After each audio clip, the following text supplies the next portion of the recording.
കുറേ പേരുടെ ആഗ്രഹത്തിനൊത്ത് ജീവിക്കാൻ അവരെ സഹായിച്ചതിന് അത് സഹായിക്കുക എന്ന് പറയുമ്പോൾ അതൊരു വലിയ കാര്യം തന്നെയാണ്.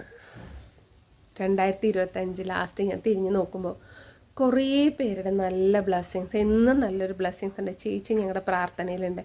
ഇന്ന് ഞാനിത് നേടി, ഞങ്ങളിത് നേടി, ജോലി പോയി എന്ന് വിചാരിച്ച് എന്ത് ചെയ്യും എന്ന് വിചാരിച്ചിടത്തുനിന്ന് അവർക്ക് നല്ലൊരു ജോലി കിട്ടി.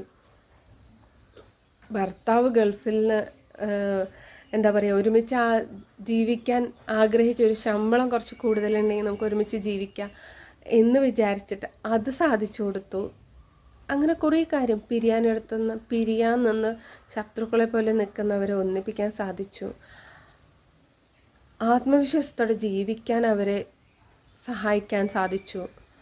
ബോൾഡായിട്ട് സന്തോഷത്തോടെ സമാധാനത്തോടെ കൈ നിറയെ പൈസ, കൈ നിറയെ സമാധാനത്തോടെ ഉറക്കം, ഭാര്യയും ഭർത്താവും നല്ല സ്നേഹത്തോടെ, മക്കൾ സ്നേഹത്തോടെ, അതേപോലെ അമ്മായിയമ്മ മരുമകള് സ്നേഹത്തോടെ, വീട് മൊത്തം പോസിറ്റീവായിട്ട്. അതൊക്കെ തന്നെയല്ലേ ജീവിതത്തിൽ വേണ്ട. അതിനു വേണ്ടിയിട്ടാണല്ലോ നമ്മൾ പരിശ്രമിക്കുന്നതും എല്ലാം. അതൊക്കെ ഒരു ചെറിയൊരു മെഡിറ്റേഷനിലൂടെ കിട്ടണം. നമുക്ക് വേണ്ടി ഒരു 5 മിനിറ്റ് മാറ്റി വയ്ക്കുകയാണ് നമ്മൾ ഈ ഒരു ഇത്രയും കാര്യത്തിന്. ഒരു ഓട്ടപ്പാച്ചലില്ലാതെ സമാധാനത്തോടെ നമുക്ക് ഇത്രയും സമ്പത്ത്, സമാധാനം, സന്തോഷം, ആരോഗ്യം, അംഗീകാരം ഇതൊക്കെ കിട്ടുകയാണെങ്കിൽ നല്ലതല്ലേ. അപ്പോൾ നമുക്ക് അതിന് വേണ്ടിയിട്ട് 5 മിനിറ്റ് മാറ്റി വയ്ക്കാമല്ലോ. 5 മിനിറ്റ് ഒരു ദിവസത്തിൽ, അത്രേ പറയുന്നുള്ളൂ. അപ്പോൾ എനിക്ക് 2025 കഴിയുമ്പോൾ തിരിഞ്ഞു നോക്കുമ്പോൾ ഞാൻ ഭയങ്കര സാറ്റിസ്ഫൈഡാണ്. ഇത്രയും ആൾക്കാരുടെ അനുഗ്രഹം, എനിക്ക് കിട്ടിയ പേരും പ്രശസ്തിയും, ചെറുതാണെങ്കിൽ അത് എന്നെ സംബന്ധിച്ച് ഏറ്റവും വലുത് തന്നെയാണ്.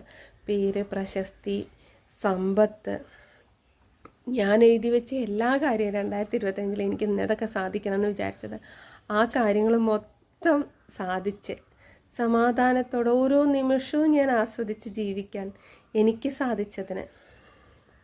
അപ്പോൾ താല്പര്യമുള്ളവരെ കോൺടാക്റ്റ് ചെയ്യുക. മെഡിറ്റേഷൻ തന്നെയാണ്, ഇല്ലയെന്ന് പറഞ്ഞാൽ ഇവിടെ ജാതിയോ മതമോ ഒന്നുമില്ല.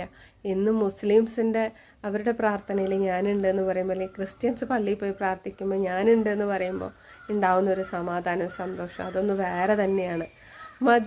ആ ഒരു പ്രാർത്ഥന മതിയാവും നമുക്ക്. അപ്പോൾ താല്പര്യമുള്ളവർക്ക് ഈ നമ്പറിൽ കോൺടാക്റ്റ് ചെയ്യാം. നിങ്ങൾ ആഗ്രഹിച്ച പോലെ ഒരു ജീവിതം നിങ്ങൾക്ക് വേണം. ഈ 2026 അങ്ങനെ വേണം. സമാധാനത്തോടെ, എനിക്ക് സന്തോഷത്തോടെ, ഭർത്താവ് നല്ല സ്നേഹത്തോടെ നിൽക്കണം, അമ്മായിയമ്മ നല്ല സ്നേഹത്തോടെ ആയിരിക്കണം, അംഗീകാരത്തോടുകൂടി ഒരു ജീവിതം.